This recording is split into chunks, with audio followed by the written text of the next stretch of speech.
ಆತ್ಮೀಯ ಮತ್ತು ವಿದ್ಯಾರ್ಥಿಗಳೇ, ಜೈ ಭವಾನಿ ಎಕ್ಸ್ಪರ್ಟ್ ಸ್ಟಡಿ ವರ್ಡ್ಗೆ ಸ್ವಾಗತ ಸುಸ್ವಾಗತ. ನಮ್ಮ ಚಾನೆಲ್ ಅನ್ನ ನೋಡೋದಕ್ಕೆ ಹೊಸಬರಾಗಿದ್ರೆ ಸಬ್ಸ್ಕ್ರೈಬ್ ಮಾಡಿ, ಲೈಕ್ ಮಾಡಿ ಹಾಗೂ ಶೇರ್ ಮಾಡಿ. ಆತ್ಮೀಯ ಮತ್ತು ವಿದ್ಯಾರ್ಥಿಗಳೇ, ಇವತ್ತು ನಾನು ನಿಮಗೋಸ್ಕರ 4 ಅಂಕದ ಅನ್ವಯಿಕ ಪ್ರಶ್ನೆಗಳು SSLC ವಿದ್ಯಾರ್ಥಿಗಳಿಗೆ ಅನುಕೂಲ ಆಗುವಂಗ ನಾವೇನ್ ಮಾಡಿಯಪ್ಪ ಒಂದು ಪ್ರಶ್ನೆಯನ್ನ ತಗೊಂಡ್ ಬಂದೀನಿ. ಇದು 4 ಅಂಕದ ಪ್ರಶ್ನೆ, ಬಹಳ ಈಸಿ ಆಗಿರ್ತಕ್ಕಂಥ ಕ್ವಶನ್. ಇದನ್ನ ಯಾವ ರೀತಿಯಾಗಿ ನಾವು ಬಿಡಿಸ್ಬೇಕಂತ ಹೇಳಿ ನೋಡೋಣ. ಮೊದಲ ಕ್ವಶನ್ ನಾನು ಹೇಳ್ತೀನಿ ನೋಡ್ರಿ. ಸಮಾಂತರ ಶ್ರೇಣಿಯೊಂದರಲ್ಲಿ 4ನೇ ಪದವು 8, 5ನೇ ಪದವು 10 ಆದರೆ 12ನೇ ಪದದ ಮೊತ್ತವನ್ನು ಕಂಡುಹಿಡಿಯಿರಿ. ಇವಾಗ ಆಲ್ರೆಡಿ ನಿಮ್ಗೆ ಗೊತ್ತಾಗಿರ್ತದ. 4ನೇ ಪದವು 8. ಎಷ್ಟನೇ ಪದವು? 4ನೇ ಪದವು 8. A4 = 8 ಅಂತ ಹೇಳಿ ಬರೀತೀನಿ. ಮುಂದೆ ಕ್ವಶನ್ ನೋಡ್ತಾ ಹೋಗಿ ಮಕ್ಕಳೇ. ಹಾಗೆ 5ನೇ ಪದವು 10. ಹೌದು, ಎಷ್ಟನೇ ಪದ? 5ನೇ ಪದವು 10. ನಂತರ ನೋಡ್ರಿ, ಆದರೆ 12ನೇ ಪದದ ಮೊತ್ತ. ಮೊತ್ತ ಅಂದ್ರೆ ಯಾವ ಸೂತ್ರವನ್ನ ಬಳಸ್ತೀರಿ? SN. Okay, very good. S12 = ? ಬಹಳ ಈಸಿ ಆಗಿರ್ತಕ್ಕಂಥ ಪ್ರಶ್ನೆ. ನಾನು ತಗೊಂಡಿರ್ತಕ್ಕಂಥ ಮೆಥಡ್ ಅನ್ನ ಸ್ವಲ್ಪ ಅಬ್ಸರ್ವೇಷನ್ ಮಾಡ್ರಿ.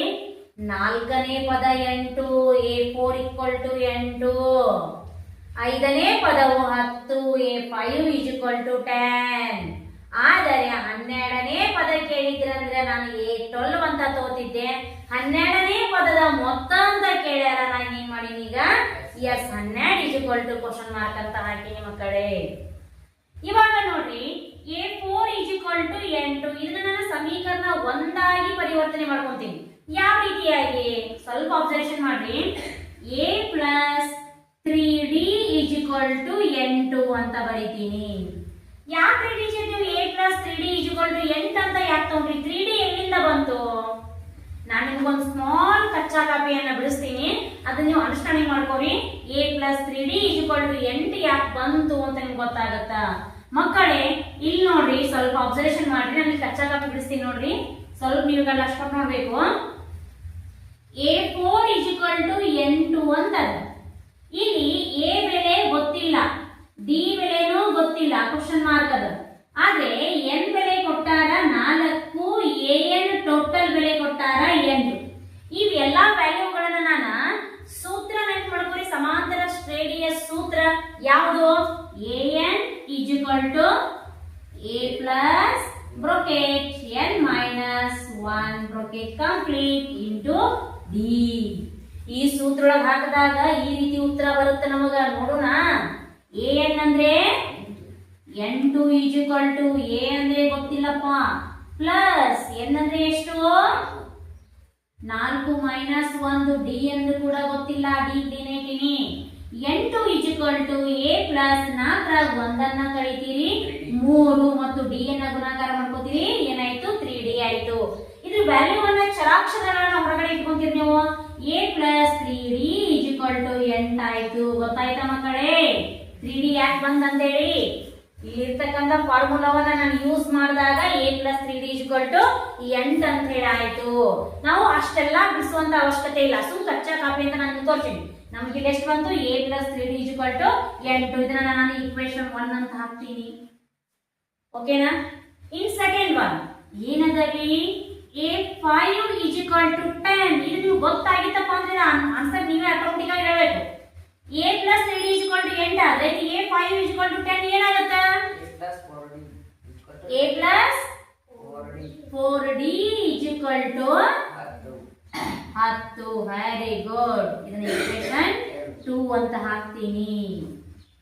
ಅರ್ಥ ಆಯ್ತಾ? ನಾವು ಈ ಒಂದು ಭಾಗವನ್ನು ಮಾತ್ರ ನೋಡ್ತಾ ಹೋಗ್ರಿ. ಇದು ಕಚ್ಚಾ ಕಾಪಿ ಅಂತ ಹೇಳಿದ್ದೀನಿ ನಿಮ್ಗೆ ಮೊದಲೇ. ನಾನು A + 3D ಅಂತ ಇಟ್ಟಾರ ಟೀಚರ್. ಇಲ್ಲಿ ಯಾಕೆ ಆನ್ಸರ್ ಬಂತು ಅನ್ನೋಕಿದೇನೋ ಪ್ರೂವ್ ಅಷ್ಟೇ. ಇದನ್ನೆಲ್ಲ ಬಿಡಿಸುವಂತ ಅವಶ್ಯಕತೆ ಇರಂಗಿಲ್ಲ. ನಮಗ ಫುಲ್ ಆಫ್ ಮಾರ್ಕ್ಸ್ ಬೇಕಂದ್ರೆ ನಾವು ಈ ರೀತಿಯಾಗಿ ಶಾರ್ಟ್ಕಟ್ ಮೆಥಡ್ ಒಳಗೆ ಈಸಿಯಾಗಿ ನಾವೇನ್ ಮಾಡ್ಕೊಂತ ಹೋಗ್ಬೇಕು, ಲೆಕ್ಕಗಳನ್ನ ಸಾಲ್ವ್ ಮಾಡ್ತಾ ಹೋಗ್ಬೇಕು. ಓಕೆ, ಇವಾಗ ಈಕ್ವೇಶನ್ 1 ಬಂತು, ಈಕ್ವೇಶನ್ 2 ಬಂತು. ಇದನ್ನ ನೀವು ನೋಟ್ಸ್ ಮಾಡ್ಕೋಬಹುದು. ನೋಟ್ಸ್ ಮಾಡ್ಕೊಳ್ರಿ. ನಾನು ನೆಕ್ಸ್ಟ್ ಏನ್ ಮಾಡ್ತೀನಿ, ಇದನ್ನ ರಫ್ ಮಾಡ್ತೀನಿ. ಇವಾಗ ಅದು ಇದು ತಗೋ.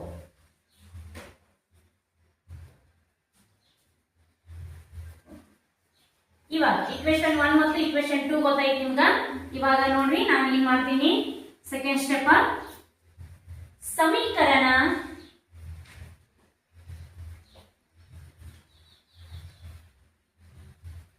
ಒಂದರಲ್ಲಿ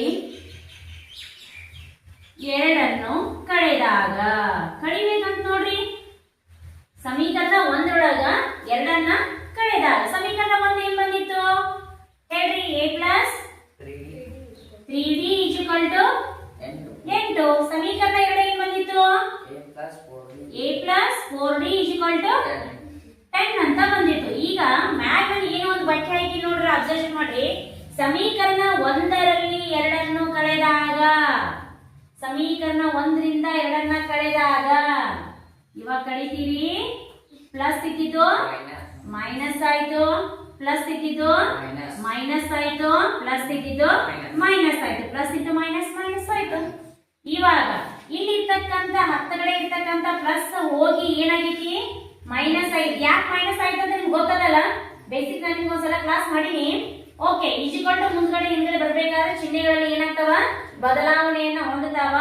ಇವಾಗ ಪ್ಲಸ್ ಇಂಟು ಮೈನಸ್ ಮೈನಸ್, ಹತ್ತರ ಎರಡನ್ನ ಕಳೆದ್ರ ಮೈನಸ್ 2. ಟೀಚರ್ ಮೈನಸ್ 2 ಯಾಕೆ ಬಂತು? ದೊಡ್ಡ ಸಂಖ್ಯೆಯ ಚಿಹ್ನೆ ಏನೈತಿ? ಮೈನಸ್ ಐತಿ.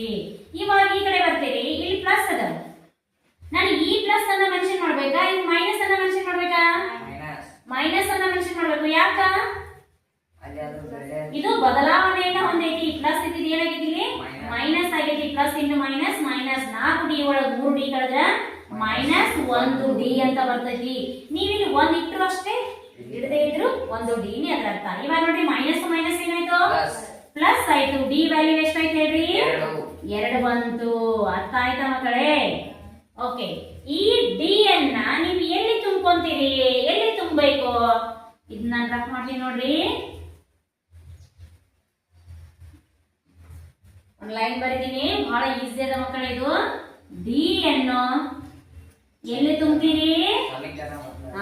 ಸಮೀಕರಣ ಒಂದರಲ್ಲಿ ತುಂಬಬೇಕು. ಸಮೀಕರಣ ಒಂದರಲ್ಲಿ ತುಂಬಿದಾಗ ಸಮೀಕರಣ ಒಂದರೊಳಗೆ ತುಂಬಬೇಕು. ಸಮೀಕರಣ ಒಂದ್ ಏನದ? a plus 3d = 8. ನೋಡ್ರಿ, a plus 3d = 8. ಡಿ ಬೆಲೆ ಎಷ್ಟದ? ಇಲ್ಲಿ 2 ಐತಿ. ಎಲ್ಲಿ ಡಿ ಐತಲ್ಲ ಅಲ್ಲಿ 2 ನಾನು ತುಂಬ್ತೀನಿ. a ಬೆಲೆ ಕಂಡುಹಿಡಿದೈತಿ. a plus 3d ಚರಾಕ್ಷರ ಮತ್ತು ಸಹಗಣಕಗಳು ಜೊತೆಯಾಗಿ ಅದಾವ. ಅಂದ್ರ ಡಿ ವ್ಯಾಲ್ಯೂ ನಾನು ಹಾಕ್ಬೇಕಲ್ಲ ಇಲ್ಲಿ. ಇಂಟು ಡಿ ಅಂದ್ರೆ ಎಷ್ಟು? 2 = 8. a plus 3 2 6. Very good. 6 = 8. ಇವಾಗ ನೋಡ್ರಿ, a = ಮುಂದ್ಗಡೆ ಏನೈತಿ? 8. ಇವಾಗ ಹೇಳಿ ಮಕ್ಕಳೇ, ಪ್ಲಸ್ ಇದ್ದು ಮೈನಸ್ 6. ಶಬಾಷ್. a = 8 ಯಾರು ಕಳೆದ್ರ? 2. a ಬೆಲೆ ಕೂಡ ಎಷ್ಟು ಬಂತು? 2 ಬಂತು. ಹೌದು. ಈಗ ನಾವು ಪ್ರಶ್ನೆ ಪ್ರಕಾರ ಸಮಾಂತರ ಶ್ರೇಣಿ ಒಂದರಲ್ಲಿ 4ನೇ ಪದ 8. ಇಕ್ವೇಶನ್ 1 ತಗೊಂಡಿವಿ. 5ನೇ ಪದವು 10. ಇಕ್ವೇಶನ್ 2 ಮಾಡ್ಕೊಂಡಿವಿ. 12ನೇ ಪದದ ಮೊತ್ತವನ್ನ ನಾನು ಕಂಡುಹಿಡಿಬೇಕು. ಇವಾಗ ಕಂಡುಹಿಡಿನ. ಎ ಬೆಲೆ ಗೊತ್ತಾಯ್ತು, ಡಿ ಬೆಲೆ ಗೊತ್ತಾಯ್ತು, ಮತ್ತೆ ಎ ಬೆಲೆ ಗೊತ್ತಾಯ್ತು. ನಾನು ಇವಾಗ ಮತ್ತೆ ಇನ್ನೊಂದ್ಸಲ ನಾನು ಬರೀತೀನಿ. ಇಲ್ಲೊಂದು ಸ್ವಲ್ಪ ಇದನ್ನ ನೋಟ್ಸ್ ಮಾಡ್ಕೊಂತೀನಿ, ಮಾಡ್ಕೊಳ್ರಿ. ಇವಾಗ ನೋಡ್ರಿ, ಇಕ್ವೇಶನ್ 1 ಮತ್ತು ಇಕ್ವೇಶನ್ 2 ಪ್ರಕಾರ ಮುಗೀತು. ಎ ಬೆಲೆನೂ ಕಂಡುಕೊಂಡಿದ್ವಿ, ಮತ್ತೆ ಡಿ ಬೆಲೆನೂ ಕಂಡುಕೊಂಡಿದ್ವಿ. ನಾನು ಇಲ್ಲಿ ಬರೀತೀನಿ ಮಕ್ಕಳೇ. ಎ ಬೆಲೆ ಎಷ್ಟು ಬಂದದ ನಮ್ಗ? 2. ಡಿ ಬೆಲೆ ಎಷ್ಟು ಬಂದದ ನಮ್ಗ? 2. ಓಕೆ, ಎನ್ ಬೆಲೆ ಎಷ್ಟು ಅಂತ ತಗೊಂತೀರಿ? 12. ಎಷ್ಟನೇ ಪದ ಕೇಳ್ಯಾರ ನೋಡ್ರಿ? S12 = question mark. S12 ಅಂದ್ರೆ ಎಸ್ ಎನ್ ಅಂತ ಇರುತ್ತಲ್ಲ ಇಲ್ಲಿ, ಅದಕ್ಕೋಸ್ಕರ ಎನ್ ವ್ಯಾಲ್ಯೂ ನೀವು ಎಷ್ಟು ತಗೋತೀರಿ? 12 ಅಂತ ತಗೋತೀರಿ. ಎಸ್ ಎನ್ = ಏನ್ ಮಾಡ್ತೀರಿ? ಕ್ವಶನ್ ಮಾರ್ಕ್ ಹಾಕ್ತೀರಿ. ಹಾಗಾದರೆ ಎಸ್ ಎನ್ ಬೆಲೆ ಮೊತ್ತವನ್ನ ಕಂಡುಹಿಡಿಯಬೇಕಾದ್ರೆ ಇರ್ತಕ್ಕಂಥ ಫಾರ್ಮುಲಾ ಯಾವುದು? by 2 ಹಾ bracket 2a plus n minus 1 into d. ಈಗ ನೋಡ್ರಿ Sm is equal to n divided by 2 ಪುಷ್ಪಾವರಣ ಹಾಕಬೇಕು 2a plus bracket n minus 1 into d ಪುಷ್ಪಾವರಣ ಕ್ಲೋಸ್. ಇವಾಗ ನೋಡ್ರಿ Sn ಅಂದ್ರೆ ಗೊತ್ತಿಲ್ಲ, ನಾವು ಕೈಲಿಬೇಕಾಗಿದೆ Sn ಅಂತ ಹಾಕ್ತೀನಿ is equal to n ಅಂದ್ರೆ ಅವರೇ ಕೊಟ್ಟಾರ 12 ಡಿವೈಡೆಡ್ ಬೈ 2 ಅಂತ ಬರೀತೀನಿ. ಮತ್ತೆ ಪುಷ್ಪಾವರಣವನ್ನು ಹಾಕೊಂತೀನಿ 2 ಇಂಟು a ಅಂದ್ರೆ ವ್ಯಾಲ್ಯೂ ಎಷ್ಟು 2. ಮತ್ತೆ ಇಲ್ಲಿ ಪ್ಲಸ್ ಅದ ನೋಡ್ರಿ, ಪ್ಲಸ್ ಅಂತ ಹಾಕ್ತೀನಿ. ಬ್ರಾಕೆಟ್ ಅನ್ನದ ಬ್ರಾಕೆಟ್ ಹಾಕೋತೀವಿ. n ಬೆಲೆ ಅಂದ್ರೆ 12 minus 1 bracket complete. Next d ಅಂದ್ರೆ ವ್ಯಾಲ್ಯೂ ಎಷ್ಟು ಅದ 2. ಮತ್ತೆ ಪುಷ್ಪಾವರಣ ಕಂಪ್ಲೀಟ್. ನೋಡ್ರಿ ಕಡ್ತ ಯಾವ ಹೋಗ್ತಾವ 2 ಒಂದೇ 2 6 ಇದೆಷ್ಟು ಬಂತ್ರಿ 6. ಮತ್ತೆ ನಾನಿಲ್ಲಿ ಪುಷ್ಪವನ್ನ ಹಾಕೊಂಡು 2 2 4 ಪ್ಲಸ್ 12 1 ಕಳಿತೀರಿ 11. ಮತ್ತೆ ಬ್ರಾಕೆಟ್ ಕಂಪ್ಲೀಟ್ ಮಾಡ್ಕೊಂಡು 2 ಅದ ಇಲ್ಲಿ 2 ಇಟ್ಟು ಪುಷ್ಪವನ್ನ ಕ್ಲೋಸ್. ಇವಾಗ ಆ ವರ್ಗದೊಳಗೆ ಇರ್ತಕ್ಕಂಥದ್ದನ್ನ ಮುಗಿಸ್ಕೋಬೇಕು. ನೀವು ಕಲ್ತೀರಿ ಪ್ರೈಮರಿ ಸ್ಟೇಜ್ ಬೋರ್ಡ್ ಮಾಸ್ ವಿಧಾನ ಬ್ರಾಕೆಟ್ ಒಳಗಿಂದು. ಮತ್ತೆ ನೋಡ್ತೀವಿ ಇಲ್ಲಿ ಈಸ್ ಈಕ್ವಲ್ ಟು ಕಂಟಿನ್ಯೂ ಮಾಡ್ತೀವಿ ನೋಡ್ರಿ. ಈ ಕಡೆ 6ಕ್ಕೆ 6 ಬ್ರಾಕೆಟ್ 4 ಪ್ಲಸ್ ಇವಾಗ ಗುಣಾಕಾರ ಮಾಡ್ತೀವಿ 11 2 22. ಇವಾಗ ಈಸ್ ಈಕ್ವಲ್ ಟು 6 ಬ್ರಾಕೆಟ್ 22 4 ಕೂಡಿಸ್ಕೊಂತೀರಿ 26 ಬಂತು ಮಕ್ಕಳೇ. ಇವಾಗ ಗೊತ್ತಾಯ್ತು ನಿಮ್ಗ ಇಲ್ಲಿ ಬ್ರಾಕೆಟ್ ಐತಿ, ಇದು ಬ್ರಾಕೆಟ್ ಹೊರಗೆ ಐತಿ. ಇದು ಗುಣಾಕಾರನ ಭಾಗಾಕಾರನ ಕೂಡಿಸ್ತೀರಾ ಕಳಿತೀರಾ ಗುಣಾಕಾರ. ನೀವು ಪ್ರೈಮರಿ ಸೆಕ್ಷನ್ ಒಳಗೆ ಕಲ್ತಿರ್ತೀರಿ, ನಿಮ್ ಬೇಸಿಕ್ ನಾಲೆಜ್ ಅದ. ಓಕೆ 6 6 36 3 ಈ ಕಡೆ ಬರೀರಿ 6 ಇಲ್ಲಿ ಬರೀರಿ 36 ಆಯ್ತು. 6 2 12 12ರಾಗ 3 ಕೂಡಿಸ್ಕೋರಿ 15. ಎಷ್ಟು ಬಂತು 156. ಈ 156 ಅನ್ನ ಯಾವ ರೀತಿ ಬರೀತೀರಿ S12 equal to 156. ಓಕೆ ಮಕ್ಕಳೇ, ಅರ್ಥ ಆಗಿದೆ ಅಂತ ಅನ್ಕೊಂತೀನಿ. ಮತ್ತೆ ಹಲವಾರು ವಿಡಿಯೋಗಳನ್ನ ಬಿಡ್ತೀನಿ. ನೋಡಿದ್ದಕ್ಕೆ ಧನ್ಯವಾದಗಳು.